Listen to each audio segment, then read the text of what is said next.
सुंदर ते ध्यान उभे विटेवरी सुंदर ते ध्यान उभे विटेवरी सुंदर ते ध्यान उभे विटेवरी सुंदर ते ध्यान उभे विटेवरी सुंदर ते ध्यान सुंदर ते ध्यान उभे विटेवरी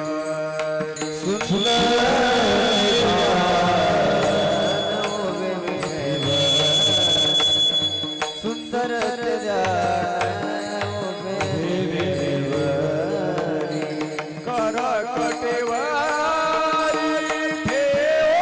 ठेवोनिया कर कटेवरी ठेवोनिया तुळसी हार गळा कासे पीतांबर तुळसी हार गळा कासे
Hare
अंजनी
समचरण सरोजम सांद्र नीलांबुदाभम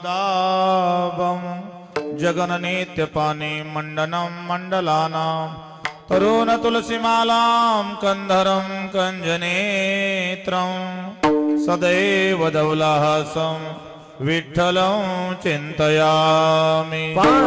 पांडुरंगा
अलंकापुरी रम्य सिंहासनस्थं पदाम्बुजतेजस्फुरदिक् प्रदेशं विधीन्द्रादिदैवै सदा स्तूयमानं समाधिस्थमूर्तिं भजे ज्ञानदेवम्।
त्र्यंबकं यजामहे सुगंधिं पुष्टिवर्धनम् उर्वारुकमिव बन्धनात् मृत्युर्मोक्षे यमामृतात्। शिव भोला भोला भोला शिव भोला भोला शिव भोला भोला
जयांचे केले स्मरण होई सकळ विद्यांचे अधिकरण तेच वंदो श्री चरण श्री गुरूंचे ते नमस्कारुनी आता।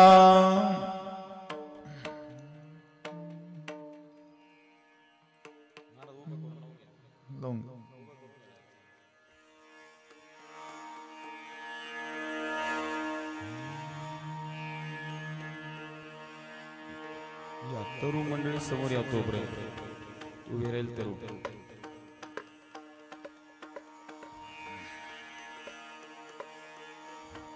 वा पुत्री आली पण माणसाने आली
पिंड घरीने झडपिला अंजनीने तो सेविला अंजनीच्या तपासाठी महारुद्र आले पोटी विठ्ठला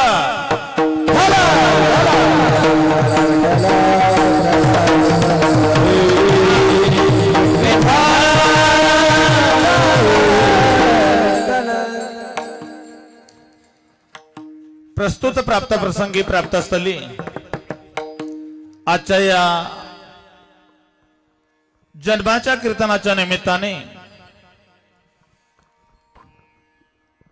निवडलेला जो अभंग आहे तो वैराग्याचे महामेरू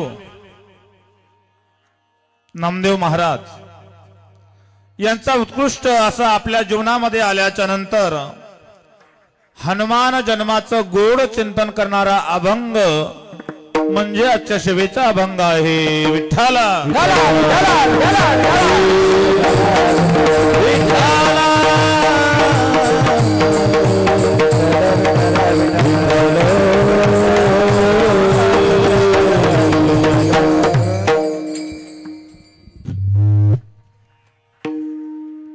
कार्यक्रमाला सुरुवात करण्यापूर्वी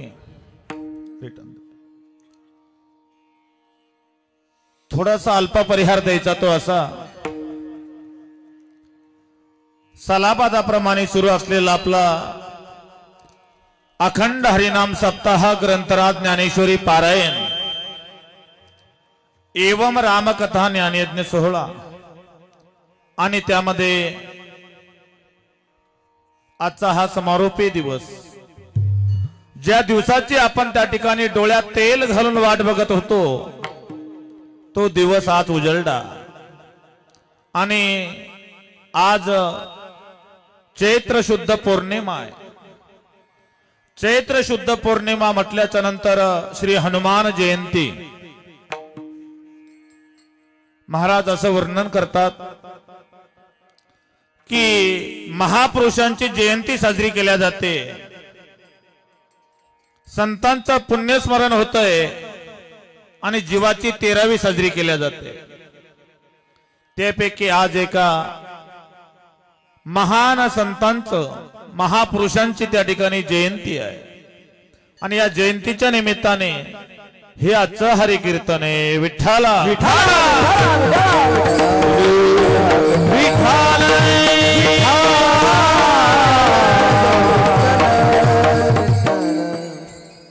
सदरील कार्यक्रमासाठी महाराष्ट्रातील प्रसिद्ध भजन सम्राट हरिभक्तीपरायण आकाश महाराज अडसोळ आहे. आदरणीय हरिभक्तीपरायण महाराष्ट्राचे प्रसिद्ध कीर्तनकार, कथाकार एवं गायनाचार्य हरिभक्तीपरायण नारायणजी महाराज सारगुडे उपलब्ध आहे. आदरणीय हरिभक्तीपरायण हनुमान महाराज हे सुद्धा या ठिकाणी उपलब्ध आहे. आणि उपस्थित सर्व आपण टाळकरी मंडळी, त्यामध्ये प्रामुख्याने ज्यांचे महाराष्ट्रामध्ये एक मृदंग सम्राट म्हणून ओळख आहे, ते महादेव महाराज अंबुज बिडकर या ठिकाणी सुंदर साथ देत आहेत. आणि ज्यांच्यामुळे हे माईक संप्रेषण, माझा आवाज तुमच्यापर्यंत पोहोचतोय, हे जे साधन त्या ठिकाणी आहे, या डिजिटल साऊंड सर्व्हिसचे मालक सन्माननीय आमचे विद्यार्थी एवं गुरुबंधू हरिभक्तीपरायण धनंजय महाराज जगदाळे आहे. आणि आपण सर्व या ठिकाणी सांगायचं तात्पर्य असं आहे की जन्म प्रसंग म्हटल्याच्या नंतर तो जन्मच त्या ठिकाणी झाला पाहिजे. आजचं हे कीर्तन आहे, हे मधलं कीर्तन नाही. कीर्तनाची काही परंपरा आहे, काही मर्यादा आहे. त्या मर्यादेला अनुसरून पहिला दिवस असेल नामपर प्रकरण आहे, दुसरा असेल स्थितीपर आहे, तिसरा असेल प्रारब्धपर आहे, चौथा असेल संतपर आहे, पाचवा दिवस असेल धर्मपर आहे, सहावा दिवस असेल त्या ठिकाणी स्थितीपर आहे, सातवा दिवस असेल तो मागणीपर आहे, आणि आठवा जो आहे तो काला आहे. विठ्ठला विठ्ठला विठ्ठला.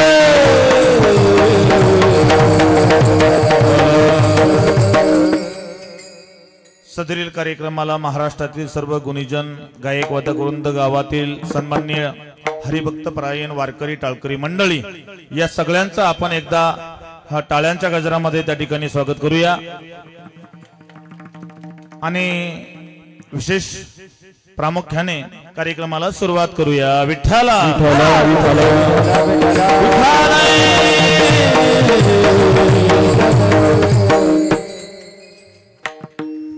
ज्या वेळेला धर्मामध्ये अधर्म निर्माण होतो, त्यावेळेला महापुरुषाच्या रूपाने अवतार घेऊन देव देश धर्माचं पालन करायचं काम आम्ही स्वतः त्या ठिकाणी करत असतो, असं भगवान परमात्मा स्वतः वचन देतात. यदा यदा हि धर्मस्य ग्लानिर्भवति भारत अभ्युत्थानमधर्मस्य तदात्मानं सृजाम्यहम्. धर्म रक्षावय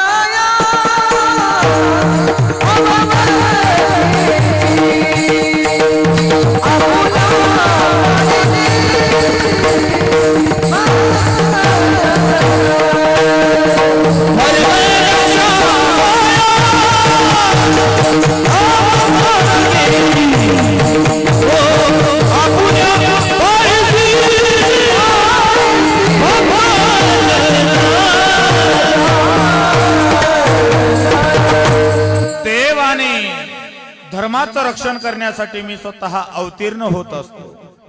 जब जब हुई धर्म की हानी तब तब प्रबोधरी विविध शरीरा।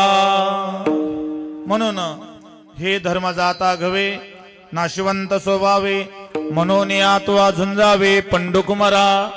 उत्तिष्ठत जाग्रत प्राप्य वरांनी बोधत। उठ आणि जागा हो, जागा होऊन काय करा संत त्या ठिकाणी सांगता उठा जागे भारे आता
जागा करायचं काम हे संत त्या ठिकाणी करतात। संत आणि ग्रंथ आपल्या मानवी जीवनाचे दोन केंद्रबिंदू आहे। तुमच्या माहितीसाठी सांगतो, हा पुरोगामी विचाराचा महाराष्ट्र। या महाराष्ट्रामध्ये ज्ञानोबा तुकोबाराय सारखे संत नाही, ज्ञानोबा तुकोबाराय सारखे संत नाही, गीता भागवता सारखा ग्रंथ नाही आणि वारकरी संप्रदाय सारखा दुसरा संप्रदाय नाही। कारण जगाला शिस्त जर दिली असेल तर या संत परिवार त्या ठिकाणी दिलेली आहे। म्हणून वारकरी संप्रदायामध्ये जे काही महापुरुष त्या ठिकाणी झाले, साधू संत झाले, त्यांनी जो मार्ग दाखवला त्या वाटावरती चालणं आपलं काम। येण्याची पण चालता येण्याची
त्यांनी जी वाट त्या ठिकाणी दाखवली त्या वाटावरती चालणं तुमचं आमचं काम आहे। तरी गुरु दाविल्या वाटा येऊनी विवेक तीर्थ तटा धुनिया मळकटा बुद्धीचा जेनी। बुद्धीवरती आलेलं जे मालिन्य आहे, जे आवरण आहे, अज्ञान आहे, त्याला हटवण्याचं काम हे ज्ञान करतं आणि ते ज्ञान देण्याचं काम हे संत आणि ग्रंथ करतात। म्हणून जे ग्रंथ या ठिकाणी आपल्याला संतांनी दिले त्याचा उल्लेख जरी आपण त्या ठिकाणी केला तर आपला बेडा पार त्या ठिकाणी झाल्याशिवाय राहत नाही. कारण आपल्या हितासाठी ग्रंथ आणि संत हे त्या ठिकाणी जागे आहे. अहितापासून काढिते हित देवनी वाढविते नाही श्रुती परोती माऊली जगा. म्हणून आज हनुमान जयंतीच्या निमित्ताने असं वर्णन आलेलं आहे की विभांडका क्रोध आला असे भारी. विभांडक नावाचे ऋषी आहे, त्यांचा शृंगी नावाचा मुलगा आहे आणि एके वेळेला राजा दशरथाला त्या ठिकाणी यज्ञ करायला भाग पडला. मुलं त्या ठिकाणी होत नाही म्हणून राजा दुःखी आहे. प्रत्येकाच्या दुःखाचं कारण हे वेगवेगळं आहे.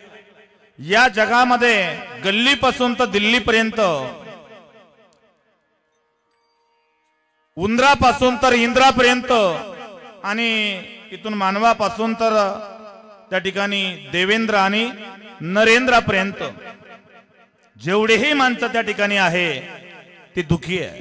जो देखे सो दुखिया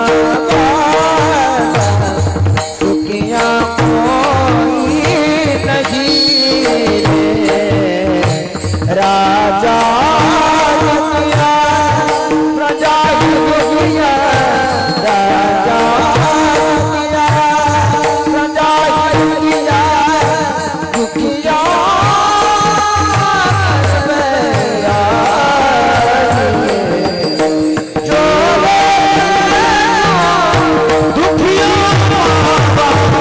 दुखिया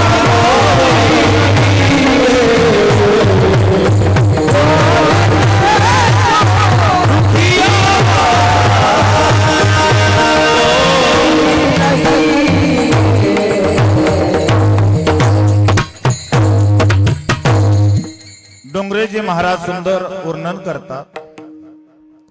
श्रीमद भागवतामध्ये आलेला विषय, कोई तन दुखी कोई मन दुखी कोई धन बिन रहत उदास थोड़े थोड़े सब दुखे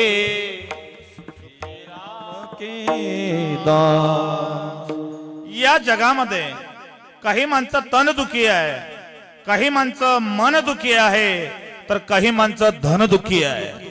दुखी नाही असा कोणीही नाही, फक्त प्रत्येकाच्या दुःखाचा विषय हा वेगळा आहे.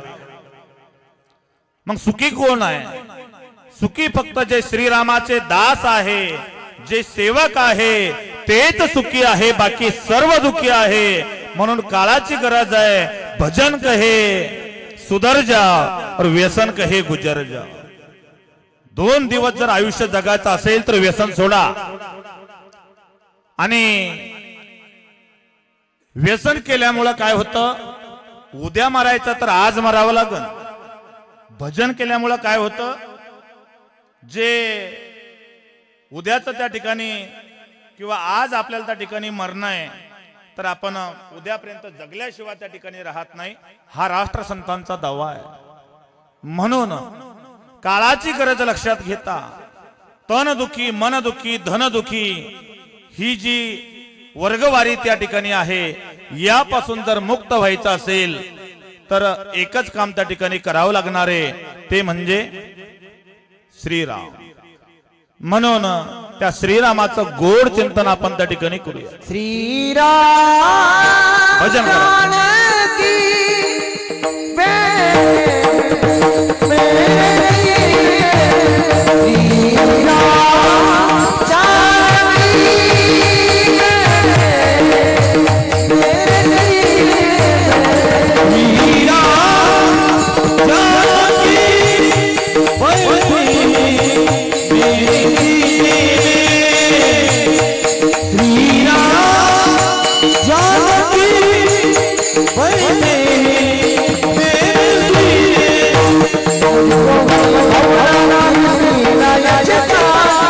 राम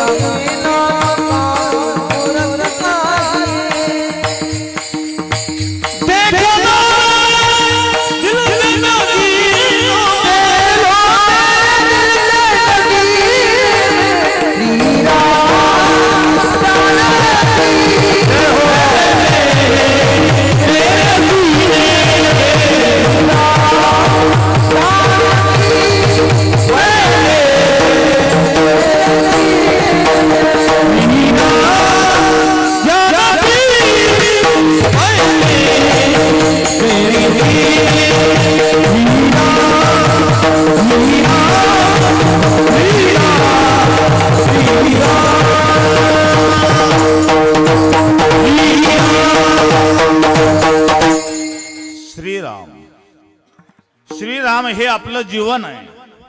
श्रीराम हा आपला प्राण आहे.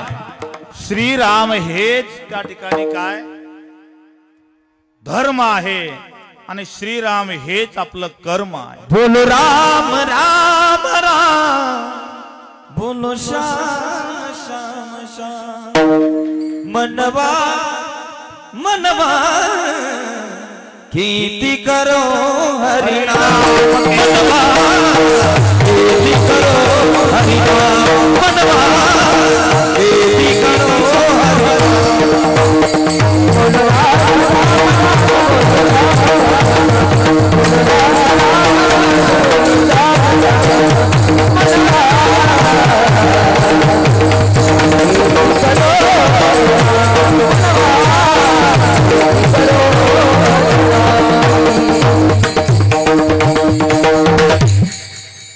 राजा दशरथाला मुलगा होत नाही म्हणून लक्षात आलं की पुत्र कामेष्टी नावाचा जर आपण यज्ञ केला तर मुलं बाळ त्या ठिकाणी होतील.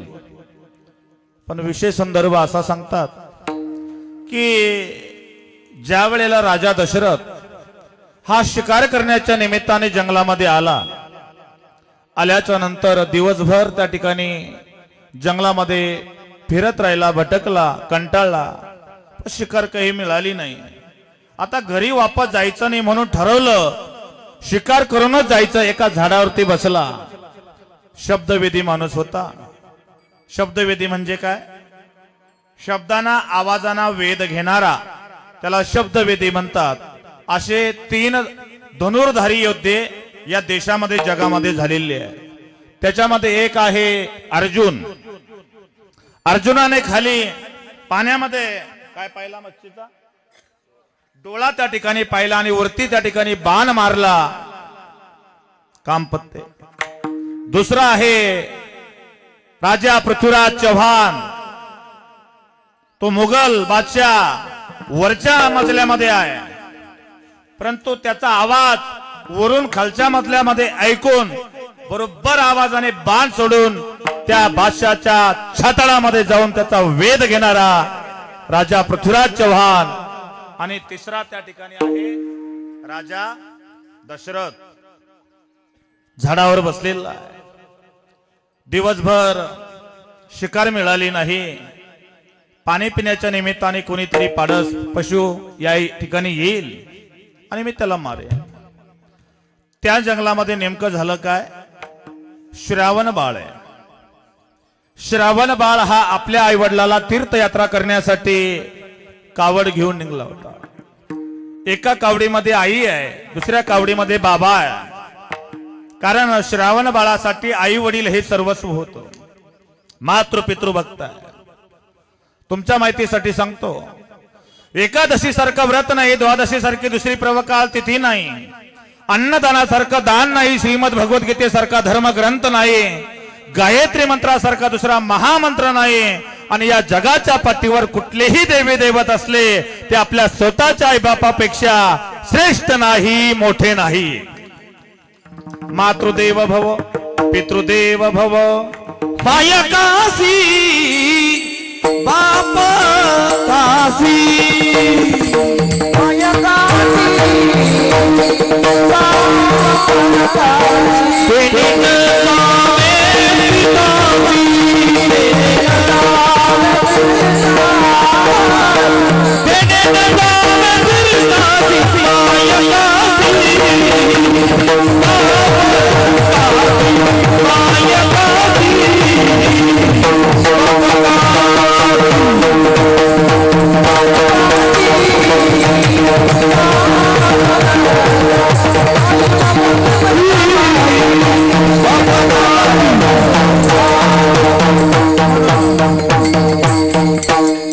आपल्या आई वडिलाची सेवा करत तीर्थयात्रा करू लागला. तहान लागली. बाळ स्वर कनेक्ट कर. श्रावणा चालून चालून खूप थकलास. आम्हाला तर तहान लागलीच बाळा, पण तुला सुद्धा तहान लागली. भुकेने व्याकुळ झाला बाळ श्रावणा. पिण्यासाठी पाणी मिळालं तर बरं होईल या हेतूने श्रावण बाळाने कावड खाली टेकवली आणि पाण्याचा शोध घेण्यासाठी कमंडल घेऊन त्या ठिकाणी जंगलातून निघाला.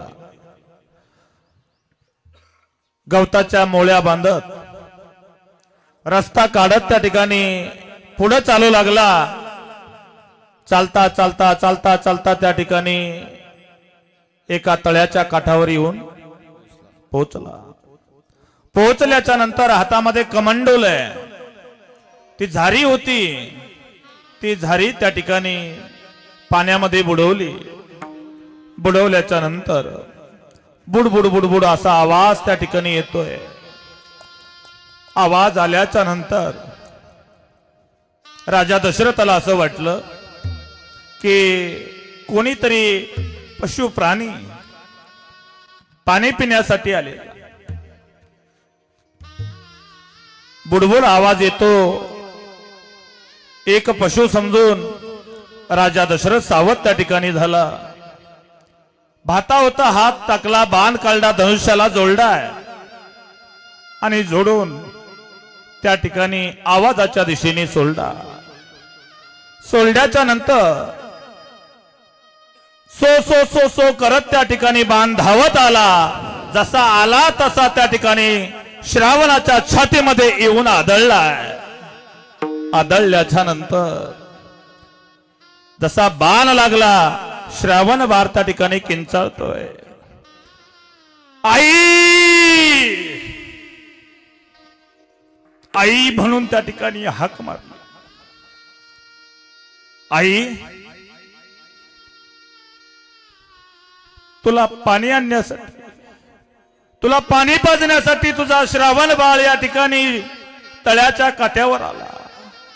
झारी बुडवली माई, येण्याची तयारी झाली, पण नेतीला मान्य नाही.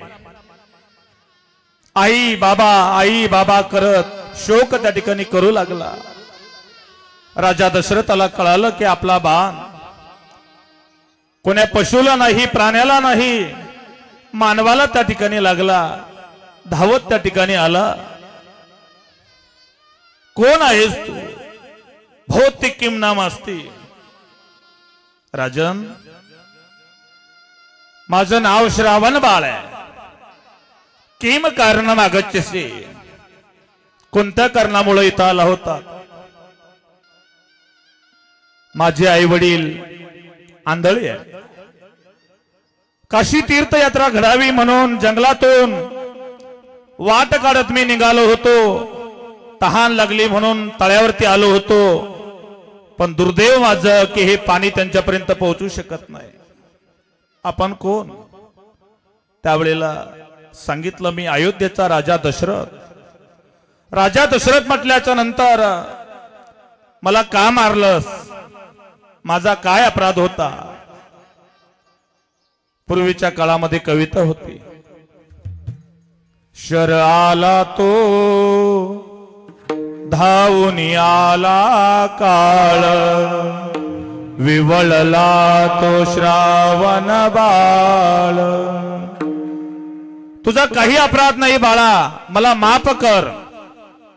राजा, मी मरणार आहे, पण मरण्याच्या अगोदर मला एक वचन दे. माझे वृद्ध मायबाप आहे, आंधळे आहे, दिसत नाही, तहानेनं व्याकुळ झालेले. मग हे पाणी घे आणि माझ्या आई बाबाला त्या ठिकाणी पाज. ही माझी शेवटची. सांगितल्याच्या नंतर त्या ठिकाणी श्रावण बाळाने आई बाबा म्हणून त्या ठिकाणी जीव दिला. जीव दिल्यानंतर इकडं राजा दशरथ ते पाणी घेऊन त्या वृद्ध मायबापाजवळ आला. बाळ श्रवणा, आलास तू? राजा दशरथ काही बोलत नाही. एक नाही, दोन नाही. बाळा, बोलत का नाहीस? आमचा राग आला का? आम्ही म्हातारे मायबाप विनाकारण आमच्यामुळे तुला जीवाची आटापिटा करावी लागते, त्रास होतो का? भलं तर माफ कर, पण बाळा त्या ठिकाणी बोल. बोलत नाही हे लक्षात घेता त्यांनी सांगितलं जोपर्यंत तो बोलत नाही तोपर्यंत पाणी पित नाही. मग राजा दशरथ थरारत त्या ठिकाणी बोलला, बाबा हे आई, मी तुमचा श्रावण बाळ नाही. आमचा श्रावण बाळ नाही, मग नेमकं कोण आहे? त्यावेळेला सांगितलं, आई बाबा तुमचा श्रावण बाळ चुकून माझ्या हातातून मारल्या गेला. हो, चुकून मारल्या गेला म्हटल्याच्या नंतर आईला त्या ठिकाणी दुःखाचा पाजर फुटला. नाही म्हटले, चांडाळा काय केलंस तू? हे माझा एकुलता एक बाळ त्या ठिकाणी आहे, आंधळ्याची काठी आहे, आमचं जीवन आहे, आणि त्याला त्या ठिकाणी तू हिरावून घे.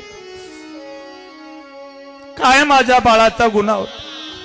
काय अपराध केला होता राजा? आहे बाबा मला माफ करा, चुकून माझ्या हातातून ही घटना घडली. सांगितलं, बाबा तुमच्यासाठी हे पाणी मी घेऊन आलोय, श्रावणाची अंतिम इच्छा पूर्ण करा. सांगितलं, चांडाळा तुझ्या हातचं पाणी काय, परंतु पाण्याचा थेंब सुद्धा पिणार नाही.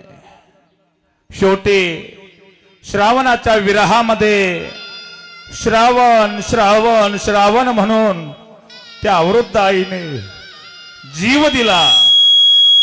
बापाने विचार केला, आई गेली, मुलगा गेला, आता मी कशासाठी पाठीमाग करायचं? या हेतूने त्यानेही त्या ठिकाणी जीव देण्याचं ठरवलं. परंतु सांगितलं, राजा ऐक, माझ्या मुलाचा अपराध नसताना तू विनाकारण त्याला मारलंस. मी तुला शाप देतो की ज्या वेळेला तुझा मरण काळ जवळ येईल त्यावेळेला एकही मुलगा तुझ्या जिवंत समोर राहणार नाही. सांगायचं तात्पर्य, बोलण्याचा भाव माझा असा आहे की तुझा अंतकाळ ज्या वेळेला येईल एकही मुलगा जवळ असणार नाही. आता इथं चिंतनाचा भाग आहे. राजा दशरथाला मुलगा नाहीये, परंतु हा बाबा म्हणतोय की ज्या वेळेला तुझं मरण येईल त्यावेळेला एकही मुलगा दादा जवळ असणार नाहीये. याचा अर्थ आपल्याला मुलंबाळ होणार आहे.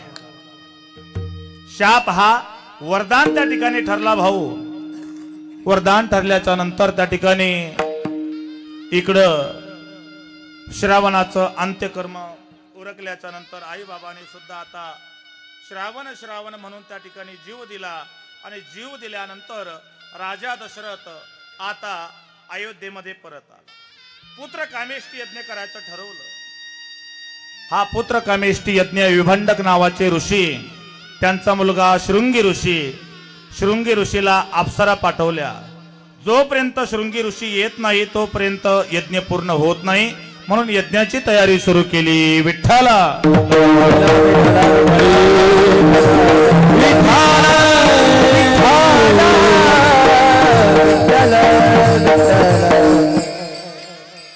यज्ञाची तयारी चालू असताना शृंगी ऋषी यावे परम इच्छा आहे. शेवटी अप्सरा पाठवल्या. देवंगना, उर्वशी, रंभा, मेनका, तिलोत्तमा या स्वर्गातल्या अप्सरा आहे. यांना पाठवलं. पाठवून त्या ठिकाणी अप्सरांना यश आलं नाही. शृंगी शब्दाचा अर्थ आहे, शृंग म्हणजे शिंग. शृंग म्हणजे काय? शिंग. म्हणून त्यांचं नाव शृंगी ऋषी. यांना विचारलं तुम्ही कोण?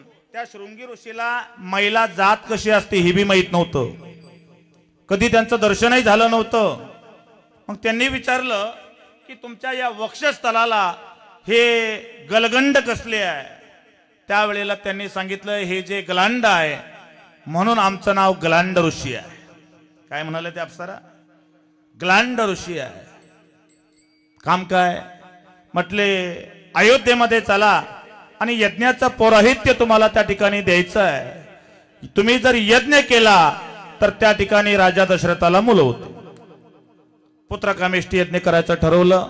यज्ञाची तयारी त्या ठिकाणी झाली. मंडप त्या ठिकाणी दिला. मंडप देऊन आता यज्ञाला सुरुवात झालेली आहे. स्वस्ति नो इंद्र वृद्धश्रवाः स्वस्ति नो पूषा विश्ववेदाः स्वस्ति नो बृहस्पतिर्दधातु मा। अनेक वेद मंत्र त्या ठिकाणी म्हटले जाऊ लागले आणि पुत्र कामेष्टी यज्ञ पूर्ण झाला। पूर्ण झाल्यानंतर त्यातून पायस पात्र आलं आणि पायस पात्र आल्यानंतर त्यातून जो प्रसाद त्या ठिकाणी आल्याच्या नंतर म्हटले त्याला विलंब करू नका, याची वाटणी करा। विलंब करिता विघ्न उडवेल, सत्वर वाहिले भाग करा। मग वाटण्या करत असताना राजाच्या 3 पत्नी आहे, कौशल्या, दुसरी सुमित्रा आणि कैकेयी।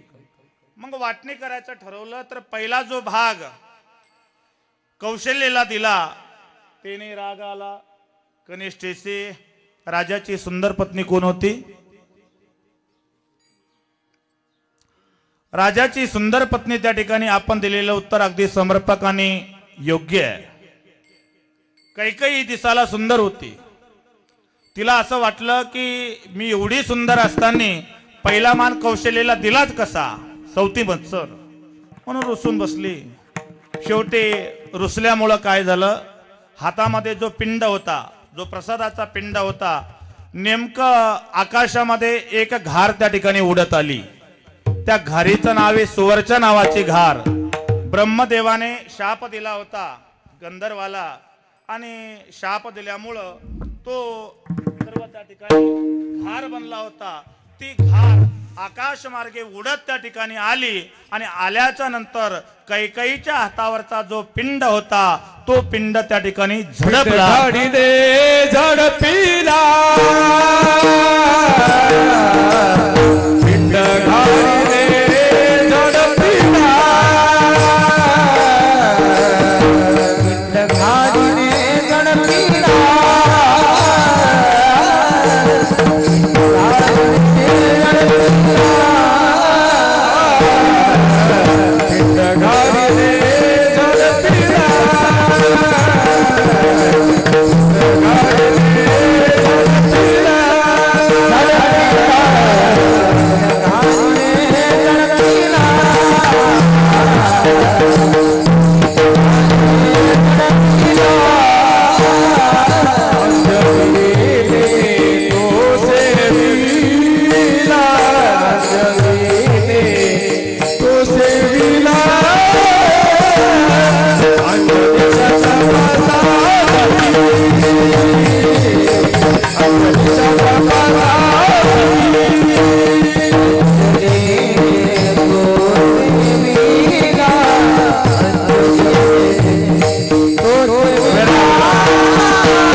बसा खाली बसा आता। विठ्ठला विठ्ठला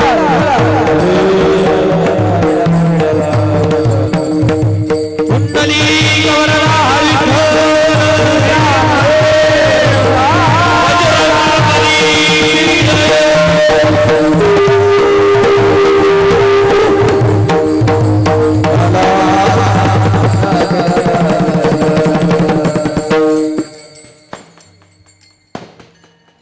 ज्या वेळेला बजरंग बली मारुतीरायाचा जन्म झाला त्यावेळेला त्यांना वंदन त्या ठिकाणी केलं.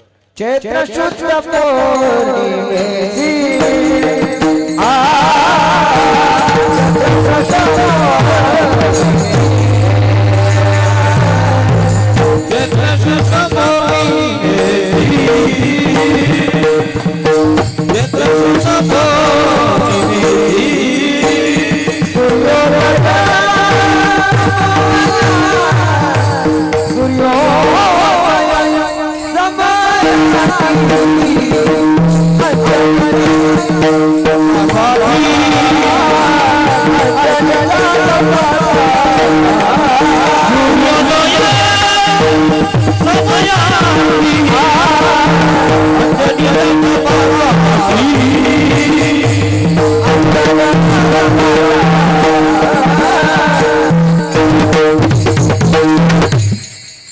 ज्या वेळेला हनुमंतरायाचा जन्म झाला नामदेव महाराज असं वर्णन करतात की कोणती तिथी सांगितली?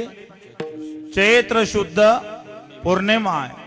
सूर्योदयाची वेळ झाली आणि हनुमंतरायाचा जन्म झाला. जन्म झाल्याच्या नंतर त्या ठिकाणी हनुमंतरायाने लगेच उलडान त्या ठिकाणी घेतला आणि सूर्याला पकडण्यासाठी धाव घेतली. घेतल्याच्या नंतर सूर्याला सुद्धा पकडण्याची शक्ती ज्यांच्याकडे आहे ती कोणामुळे आहे तर प्रभू श्रीरामामुळे आहे, आपल्या गुरुमुळे आहे. म्हणून त्या अंजनीच्या सुताला आज प्रणाम आणि नमस्कार. अंजनीच्या सुता तुला रामाचं वरदान, अंजनीच्या सुता तुला रामाचं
अशा प्रकारे हनुमंतरायाचा जन्म झाल्यानंतर चैत्र शुद्ध प्रतिपदा सूर्योदयाची वेळ प्रगट झाली आणि सांगितल्यानुसार ऋषमुख नावाचा पर्वत जो कथाभाग आला त्या पर्वतावर ही अंजनी माई तपसाधना करत होती. ओम नमः शिवाय. तपांती शिव झाला प्रसन्न, मांगे वरदान काय इच्छा. काय वरदान मागितलं? उत्तम पवित्र ज्ञानी मुलगा व्हावा हीच इच्छा आहे. कसा मुलगा पाहिजे की ज्याच्या नावाचा डंका, ज्याच्या कीर्तीचा डंका हा त्रिलोक्यामध्ये वाजला पाहिजे. ऐसा पुत्र द्याई गुंडा जटा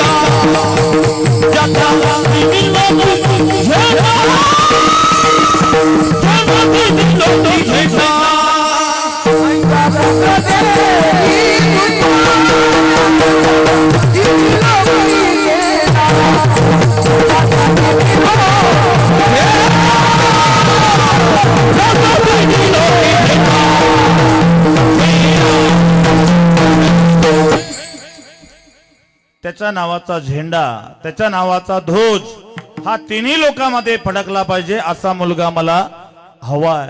आणि तसाच मुलगा चैत्र शुद्ध प्रतिपदेला अर्थात पौर्णिमेला या ठिकाणी अंजनी माईला मिळाला. चैत्र शुद्ध प्रतिपदेला काय मिळालं? चैत्र शुद्ध प्रतिपदेला गुढीपाडवा आहे. गुढीपाडवा हे धर्म स्वाभिमानाचं द्योतक आहे, प्रतीक आहे. ज्या ज्या वेळेला आनंद झाला त्या त्या वेळेला गुढी ही उभारल्या गेलेली आहे. ते बंद करा. विठ्ठला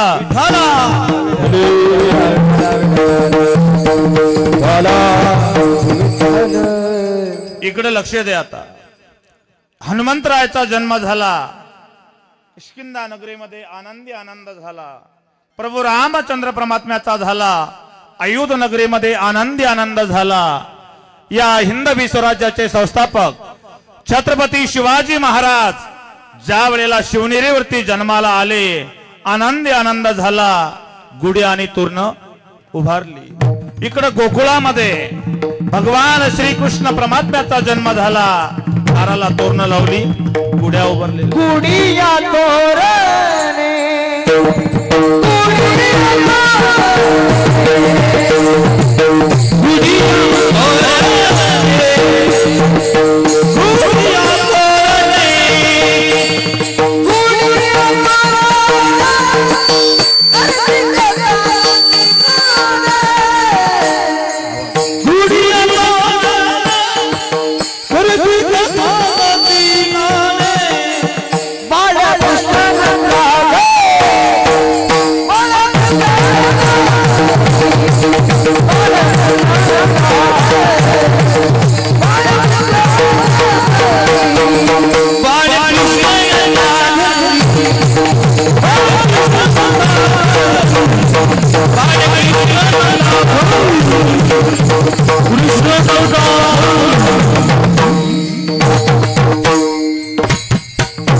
यावरून प्रतीत होतं की गुढी हे धर्म स्वाभिमानाचा आणि आनंदाचा द्योतक आहे. कुठं ध्वज म्हटलं, कुठं पताका म्हटलं, कुठं झेंडा म्हटलं, जसा प्रसंग असेल तसा शब्द त्या ठिकाणी वापरला. ज्ञानोबारायला विचारलं, का हो ज्ञानोबाराय, तुमच्या मनाची आणि जीवीची आवड काय? ज्ञानोबारायांनी सुंदर त्या ठिकाणी उत्तर दिलं. माझ्या जीवीची आवड, माझ्या जीवीची आवड,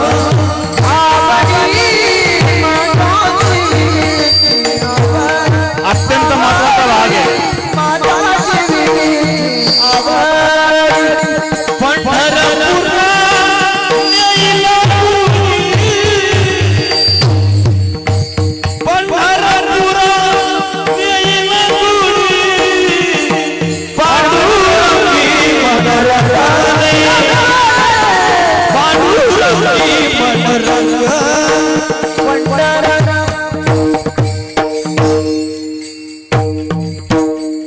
ज्ञानोबारायला विचारल्यानंतर उत्तर त्या ठिकाणी दिलं. दुसऱ्या बाजूला संतांनी सांगितलं, टाळी वाजवावी, गुढी उभारावी, वाटही चालावी, किंवा पाहेपा ध्वजेचे चिरगुट, राया जतन करिता कष्ट. वास्तविक पाहता काय असतं? ते एक चिरगुट आहे, एक पताका आहे, एक कापड आहे. पण त्या कापडाच्या रक्षणासाठी राजाला डोळ्यात तेल घालून अलर्ट राहावं लागतंय. का? जे भारत सरकारचं मिलिटरी आहे, ही बटालियन, मराठा बटालियन नावाची जी तुकडी आहे, ही काम करत असताना जीवाची सुद्धा त्या ठिकाणी पर्वा पाहत नाही. या देशाला एक गौरव मिळावा, हा झेंडा त्या ठिकाणी फडकत राहावा, यासाठी काही शूरांनी आपल्या प्राणाचं बलिदान त्या ठिकाणी दिलं. मुंबईला हल्ला झाला. कधी झाला होता? 26/11 जो हल्ला झाला होता दहशतवादी, त्याच्यामध्ये हेमंत करकरे, अशोक कमटे, विजय साळसकर, शिवाजीराव, असे अनेक आपले महापुरुष त्या ठिकाणी गेले. परंतु त्यांना विसरून त्या ठिकाणी जमणार नाही. या मातीसाठी जो कटिबद्ध आहे, या झेंड्याच्या रक्षणासाठी जो कटिबद्ध आहे त्याला आपण विसरू नये म्हणून त्या ठिकाणी सांगितलं ये मेरे वतन के लोग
अशा प्रकारे ज्यांनी बलिदान दिलं त्यांचं स्मरण केलं पाहिजे।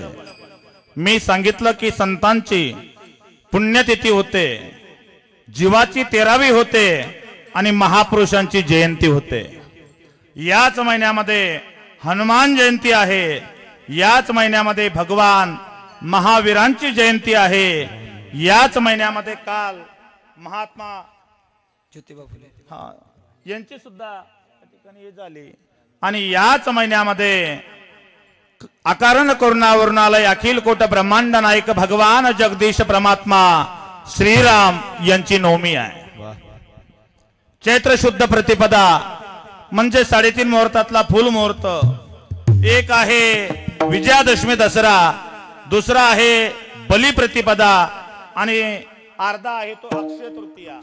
या मुहूर्तावरती कुठलंही काम त्या ठिकाणी करा, सक्सेस झाल्याशिवाय राहणार नाही। विठ्ठला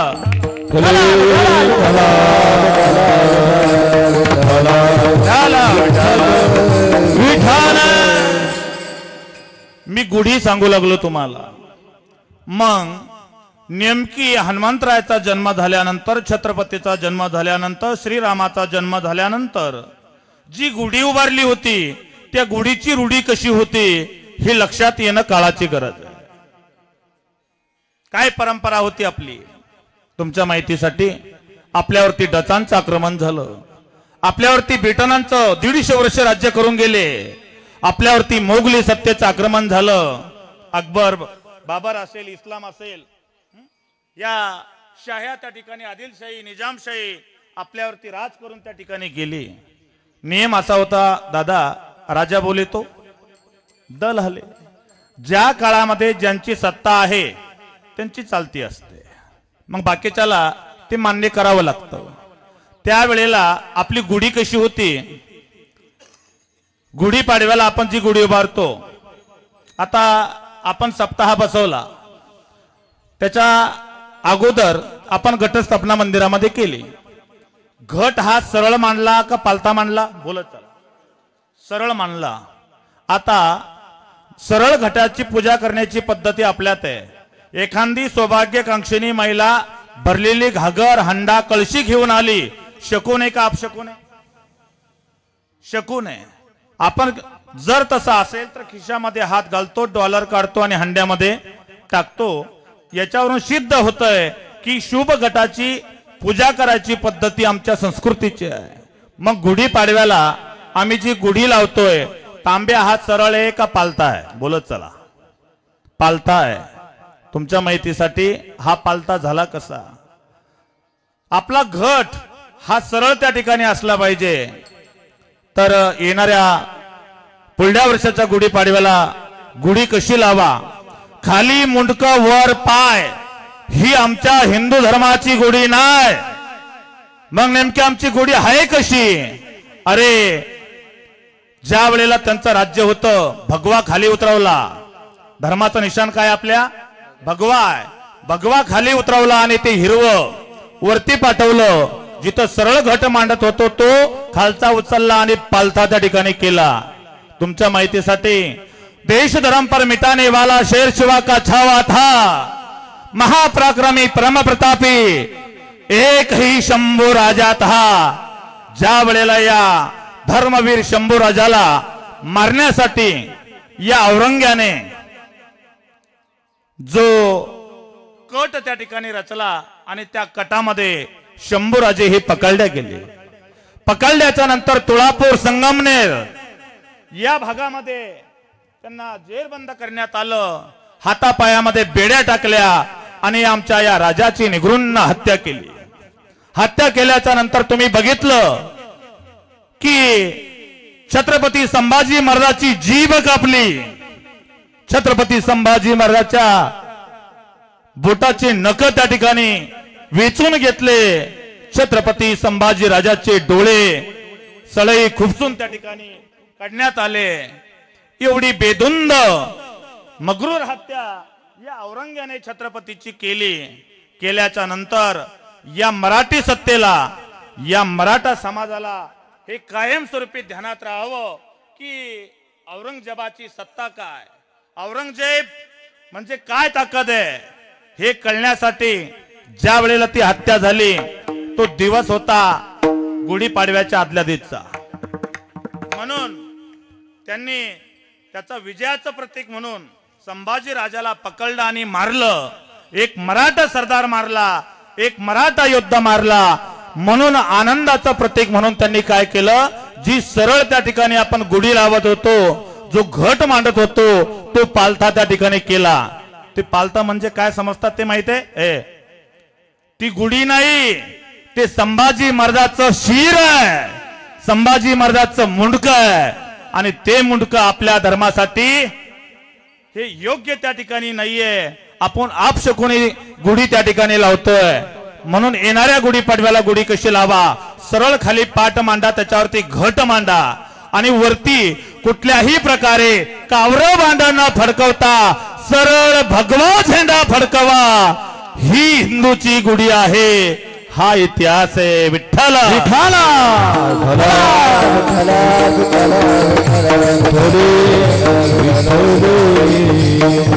म्हणून हनुमंतरायाचा जन्म झाला, गुढी लावली, तोरण उभारलेली आहे. ज्या वेळेला महारुद्रांचं प्रगटीकरण त्या ठिकाणी झालं, त्यांचं दर्शन झालं, ते नामदेव महाराज म्हणतात मी त्यांना वंदन केलं. हे शेवटच्या चरण महारुद्र प्रकट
आवाज आहे.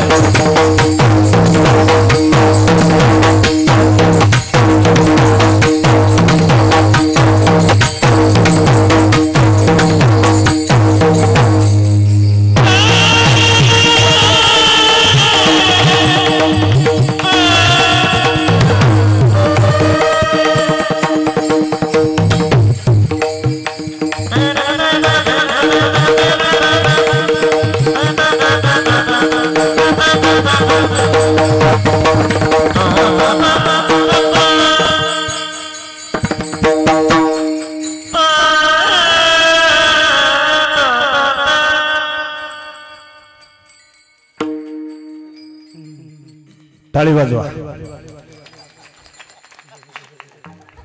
कारण हा आवाज काही पिपाणीचा नव्हता, हा तोंडातून काढलेला आवाज होता. विठ्ठला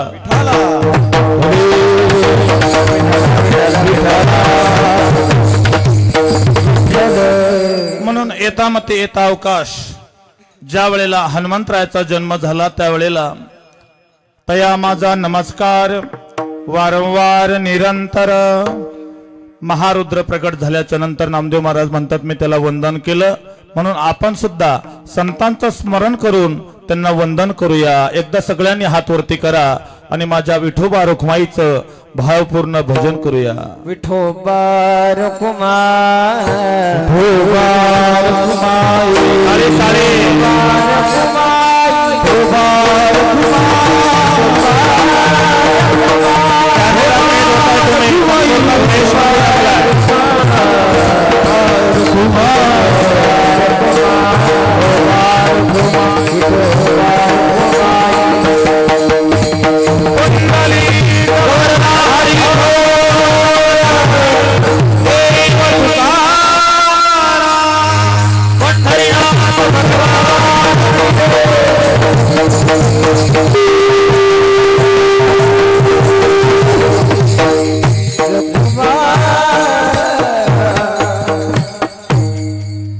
तुमच्या माहितीसाठी हनुमान जन्माचं कीर्तन आहे. परंतु महाराज आज स्मरण असू द्या. आज एका महापुरुषांचं पुण्यस्मरण आहे. काय त्या महापुरुषाचं नाव कोण सांगू शकता? आज कोणाची पुण्यतिथी आहे? कुठल्या महापुरुषाची आज पुण्यतिथी आहे? हे सावरखेडा गोंधळण कोणाची पुण्यतिथी आहे की ज्याचं नाव घेतल्याच्या नंतर त्या ठिकाणी अंगाला शहारे येतात, अंगावरती काटे येतात, असा महापुरुष आहे. आणि जगामध्ये असा एकच त्या ठिकाणी राजा झाला, त्याच्यानंतर दुसरा राजा नाही. माझ्या राजाचं नाव गाजते गडकोटाचा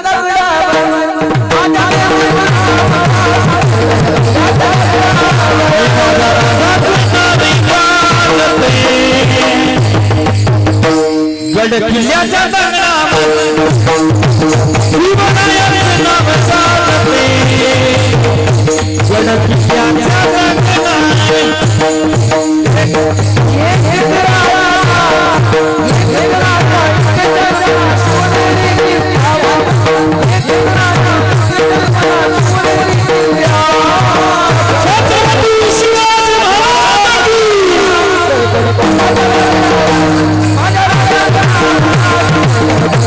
हो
छत्रपती शिवाजी महाराज की। तर कोणाची पुण्यतिथी आज? छत्रपती शिवाजी महाराजांची पुण्यतिथी स्मरण असू द्या। अशा महापुरुषांची जयंती आहे आणि एका महापुरुषांची पुण्यस्मरण त्या ठिकाणी आहे, मोठा योग आहे। म्हणून छत्रपतीचं नाव कीर्तनामध्ये गरजेचं का? छत्रपती महाराज काही देव आहे का? प्रश्न त्या ठिकाणी उठतात।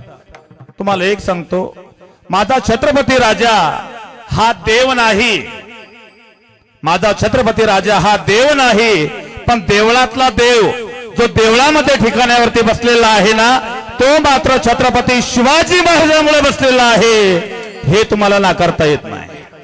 म्हणून राज तुम्ही जर जन्माला नसता तर नसते दिसले या सावरखेडा गोंधळ मधल्या हनुमान मंदिराचे कळस। राज तुम्ही जर जन्मला नसता तर मावशांनो सांगतोय नसती दिसली ती तुमच्या अंगणामधली तुळस। राज तुम्ही जर जन्माला नसता आला तर नसते दिसले हे कुंकू या सुवासनीच्या भाळी। राज तुम्ही जर जन्माला नसता आला तर किंकळ्या विरल्या असत्या रानोमाळी। म्हणून 33 कोटी देवता, 33 कोटी देवापैकी एखाद्या देवाचा फोटो आपल्या घरामध्ये नसेल काही हरकत नाहीये, पण ज्या घरामध्ये छत्रपती शिवाजी महाराजांचा फोटो प्लस आचार आणि विचार नाहीये ते हिंदुस्थान मधलं हिंदूचं घरच नाहीये, हे मात्र तेवढं खरं आहे। विठ्ठला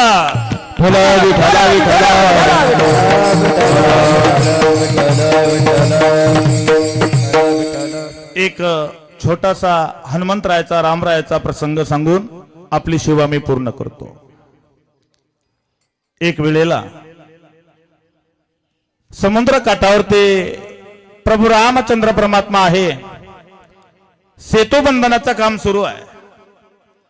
सेतूबंध चालल्याच्या नंतर वानर सेना काय करत होती? वानर सेना दगडावरती जय श्रीराम लिहित होती आणि दगड पाण्यामध्ये टाकत होती। सर मला सांगा, दगड तरत होती का बुडत होती? दगड तरत होती, बुडत नव्हती। देवाला असं वाटलं, श्रीरामाला मी स्वतः श्रीराम आहे, माझ्या नावावरती पाण्यामध्ये दगड तरतायत, पण हा काय चमत्कार आहे, काय करिश्मा आहे? हे पाण्यासाठी स्वतः सगळे छावणीमध्ये झोपी गेले। झोपी गेल्यानंतर त्या ठिकाणी रात्री मध्यरात्रीला एक दगड उचलला आणि पाण्याच्या तटावरती आले। तटावर आल्याच्या नंतर तो दगड घेतला आणि समुद्रामध्ये पाण्यामध्ये टाकला। आता मला सांगा, तो दगड तरला का बुलडा? तो दगड त्या ठिकाणी बुडाला। पहिला दगड टाकला, बुलडा। देवाला असं वाटलं मी स्वतः श्रीराम आहे, माझ्या नावावरती दगड तरतायत, मग माझ्या हातून का बुडतायत? प्रश्न आहे। म्हणून दुसरा टाकला, तोही बुलडा। तिसरा टाकला, तोही बुलडा। म्हटले मी स्वतः श्रीराम, माझ्या हाताने दगड तरत नाही, दगड बुडतात। हे जर जनतेला कळालं, जगाला कळालं, तर मला काय म्हणेल? म्हणून हे करत असताना मला कोणी पाहिलं तर नाही ना। विषय काय असतो, एखादा मोटरसायकल घेऊन गाडी घेऊन जर त्या ठिकाणी पलड्याच्या नंतर ते मोटरसायकल वाला हे नाही पाहत मला किती लागलं, काय पाहत, मला पडताना कोणी पाहिलं का? म्हणून तसं श्रीरामाला सुद्धा वाटलं की दगड तरत नाही, दगड बुडतात, हे कोणी पाहिलं का? म्हणून इकडं पाहिलं, तिकडं पाहिलं, समोर पाहिलं आणि पाठीमांग वळून पाहिलं। तर पाठीमांग कोण उभे होते? पाठीमांग हनुमंतराय उभे होते। म्हटले का हो हनुमंतराय तुम्ही इथं? म्हटले हो, जिथं तुम्ही तिथं मी। म्हणे केव्हा आले? म्हणे खरं सांगू का देवा, पहिल्या दगडाला हजर आहे। मग स्वतः श्रीरामाने त्या ठिकाणी विचारलं, नारदाने सांगितलं, देवा तुम्हाला सांगू का, तुम्ही स्वतः श्रीराम आहे। प्रश्न आहे तुमच्यासाठी शेवटचा, श्रीरामाच्या नावामध्ये ताकद आहे काय? का देवामध्ये त्या ठिकाणी ताकद आहे? स्वतः त्या ठिकाणी श्रीराम आहे, त्यांच्या नावामध्ये ताकद आहे. तुम्ही स्वतः श्रीराम आहे, पण तुमच्यात ताकद नाही, ती तुमच्या नावामध्ये आहे. म्हणून ही दगड त्या ठिकाणी तरतात. तुझ्या नावाचा काय महिमा आहे देवा, हे तुला सुद्धा तुझ्या नामाचा महिमा नकळले देशावा. तुझा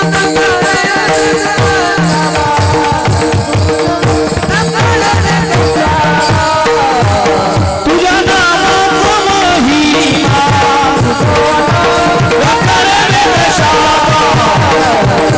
नकळले देशावा. तुझा नकळले देशावा. म्हणून ठरलं बुवा, ठरल्यानुसार प्रसंग असा आहे, आपल्याला सगळा देश बघू लागला. गजर मुक्ताईचा चॅनलच्या माध्यमातून हा जन्मोत्सव सोहळा संपूर्ण देश बघतोय, लाईव्ह सुरू आहे. आणि स्वाभिमानानं सांगेल की जालना जिल्ह्यामध्ये सावरखेडा गोंधन आहे. सावरखेडा गोंधनची जी दिव्य परंपरा आहे, काकड आरतीचं भजन आहे, विष्णू सहस्रनाम आहे, ज्ञानेश्वरीचा पारायण आहे, तुकोबारायच्या गात्याचं भजन आहे, रामकथा आहे, ज्ञानेश्वरीचं प्रवचन आहे, हरिपाठ आहे, दररोजचं नित्य कीर्तन आहे. एवढी परंपरा जी सावरखेड्यामध्ये जिवंत आहे, ती जालना जिल्ह्यामध्ये सुद्धा नाही, हे स्वाभिमानानं सांगेल. महाराष्ट्रामध्ये फक्त अशी मोजके गाव आहे की ते ही परंपरा जिवंत त्या ठिकाणी ठेवतात. ही मंडळी साक्षीला आहे, हे नाशिककर आहे, हे सर्व गुणी मंडळी आहे. पण तुम्हाला एक सांगू का, महिला मंडळ, मी आतापर्यंत तुम्हाला सांगत होतो मंदिरावर जाऊ नका, मंदिरावर जाऊ नका. माझ्या पाठीमाग आकाश महाराज अडसूळ आहे. अडसूळ हे नाव साधं नाही आहे. अडसूळ हे आमच्याकडे बी एका खासदारांचं त्या ठिकाणी नाव. सांगायचं तात्पर्य असं आहे की तुमच्याकडं त्र्यंबकेश्वरला जे मंदिर आहे, तुम्ही आता साक्षीला आहे आणि साक्षीशिवाय त्या ठिकाणी बोलत नाही.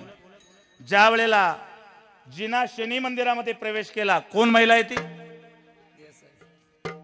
शनी मंदिरामध्ये जिना महिलांना प्रवेश मिळून दिला, हा, तिचं नाव मला घ्यायचं नाही, ती इथं गादीवर नाव घ्यायच्या लायकीची नाहीये. पण ज्या बाईने शनी मंदिरामध्ये प्रवेश मिळवला, तीच बाई महिलांची फौज घेऊन कुठं आली होती? तुमच्या नाशिक त्र्यंबकला आली होती. कशासाठी आली होती? मंदिरामध्ये प्रवेश मिळवासाठी. मंदिर कशाचं आहे? 12 ज्योतिर्लिंगामध्ये एक ज्योतिर्लिंग यांच्याकडं त्र्यंबकेश्वर आहे. त्र्यंबकेश्वराच्या महादेवाच्या मंदिरामध्ये अजूनही महिलांना त्या ठिकाणी प्रवेश नाही, पहिल्यापासून नाही. तर ती महिला फौज घेऊन निघाल्याच्या नंतर त्र्यंबकेश्वरच्या नगराध्यक्ष तिथल्या सर्व महिला त्या ठिकाणी घेतल्या, हातामध्ये दांडके घेतले आणि सीमेवर आल्या. बरोबर आहे, सीमेवरती आल्या, सांगितलं आमच्या गावची परंपरा, आमच्या गावचं मंदिर, आमची परंपरा मोडण्यासाठी बाहेर गावून येऊन तू शिकवणारी कोण? आम्ही जिथं जन्म घेतला, लहानचं मोठं झालो, आम्ही स्वतः मंदिरात जात नाही, हे आमच्या गावचं वरदान आहे, मग तू कोण? त्यावेळेला तिला चोप देऊन ती फौज पाठीमागे पाठवली.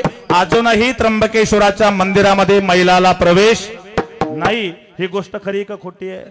तसंच दक्षिणमुखी हनुमानाचं जिथं मंदिर आहे, त्या मंदिरामध्ये महिलांना त्या ठिकाणी जाऊ नये, हा रूल आहे. तुम्हाला अनेक वेळा सांगितलं, परंतु कशा गागरीवर पाणी आहे म्हणून चुकलिया वर्म फेरा पडे, चूक त्या ठिकाणी करू नका, ही विनंती करतो आणि या ठिकाणी थांबतो. ज्ञानेश्वर माऊली, ज्ञानराज माऊली, ज्ञानेश्वर माऊली, ज्ञानराज माऊली, ज्ञानेश्वर माऊली, ज्ञानराज माऊली तुकाराम. पिंड घरीने झडपेला, अंजनीने तो सेविला, अंजनीच्या तपासाठी महारुद्राली पोटी. चैत्र शुद्ध पौर्णिमेचे सूर्योदय समयासे, अंजनीच्या तपासाठी महारुद्राली पोटी. महारुद्र प्रगटला, महारुद्र प्रगटला, नामा म्हणे म्या वंदिला. अंजनीच्या तपासाठी महारुद्र आली पोटे विठ्ठल विठ्ठल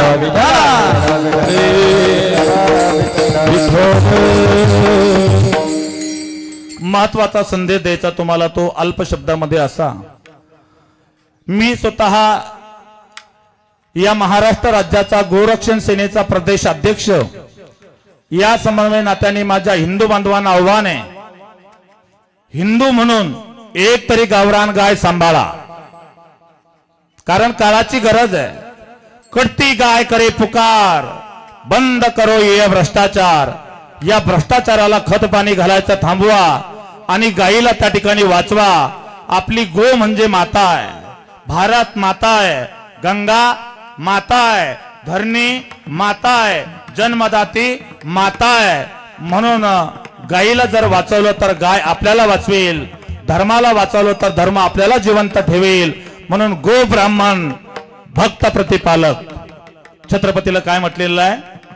गो म्हणजे गायीचा आणि ब्राह्मणाचा सन्मान करणारा राजा म्हणजे छत्रपती राजा आहे आणि आपण त्याचे वंशज आहोत. म्हणून ती दिव्य परंपरा लक्षात घेत एक तरी गाय सांभाळा हा संदेश देतो आणि थांबतो. विठ्ठल जय जय विठ्ठल जय विठ्ठल जय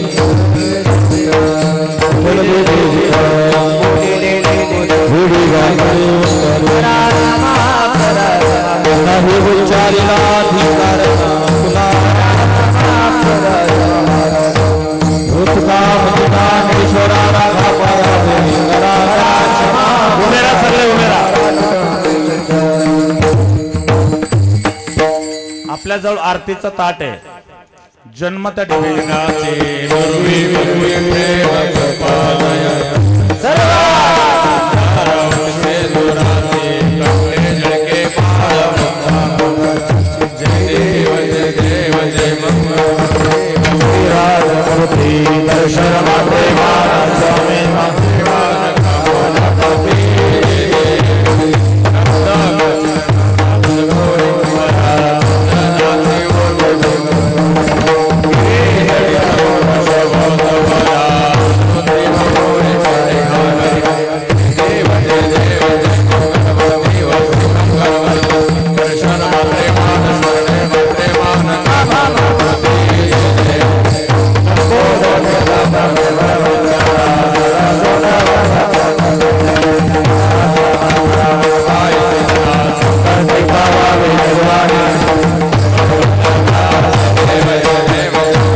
रामादाचा शक्तीचा.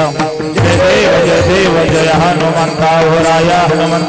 तुमचे निप्रसादे नाभी कुटांता झाली लोटांगण वंदीन चरण डोळ्यान पायी आलिंगनानंद भोजी भावे तुमेव माता पिता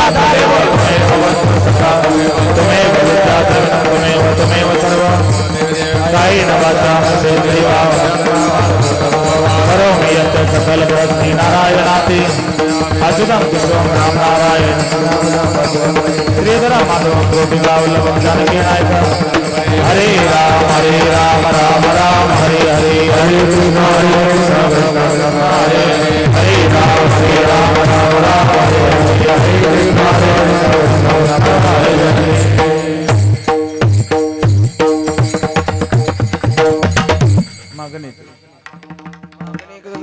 वरदा हरि विठ्ठल श्री ज्ञानदेव माऊली ज्ञानेश्वर महाराज की, जगद्गुरु तुकाराम महाराज की, बजरंगबली मारुती महाराज की, प्रभु रामचंद्र भगवान की.